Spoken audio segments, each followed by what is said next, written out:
Bus stand की भीड़ में जैसे ही आर्य अपने थके हुए कदमों के साथ वहां पहुंचता है, उसे सबसे पहले वहां लगे सूचना बोर्ड पर निगाह जाती है। उसकी आंखें उस समय की तलाश करती हैं, 4 बजे जयपुर जाने वाली बस। लेकिन जैसे ही कंडक्टर की आवाज कानों में पड़ती है, भाई साहब, वो बस तो अभी 10 मिनट पहले ही निकल गई, आर्य के चेहरे से जैसे सारी उम्मीदें छिन जाती हैं। उसकी आंखें एकटक उसी दिशा में देखने लगती हैं जिस ओर बस निकली होगी। उसकी सांसें भारी हो जाती हैं और दिल की धड़कन जैसे अचानक धीमी पड़ जाती है। कुछ पल के लिए वह वहीं खड़ा रह जाता है, चुप, स्तब्ध और अंदर से टूटा हुआ। अनु चली गई, शायद हमेशा के लिए। उसकी गलती, उसकी जिद, आज उसे सबसे कीमती रिश्ता खोने की कगार पर ले आई थी।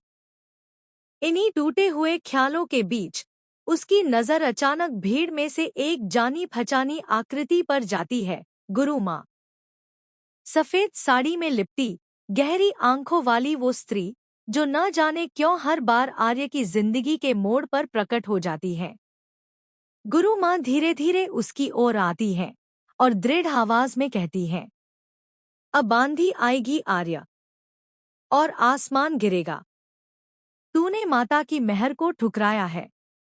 वक्त अब भी है, अगर अपनी खुशी चाहता है तो उसे रोक ले, वरना ताम्र पछतावा ही तेरे हिस्से आएगा।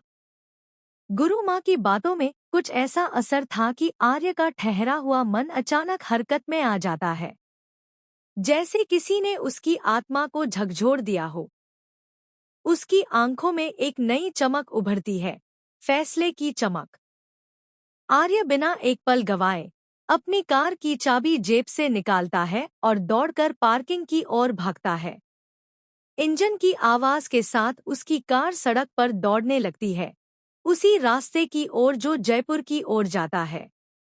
हाईवे पर जैसे जैसे आर्य आगे बढ़ता है, उसकी निगाहें हर गुजरती हुई बस को गौर से देखती हैं। और फिर कुछ ही दूरी पर उसे वही बस नजर आती है, वही बस जिसमें अनु सवार थी।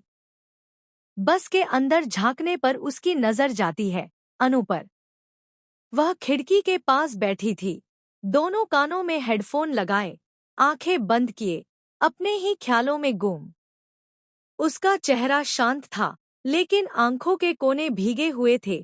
शायद वो भी इस विदाई से खुश नहीं थी। आर्य की धड़कनें तेज हो जाती हैं। वो कार की स्पीड बढ़ाता है और बार बार बस को ओवरटेक करने की कोशिश करता।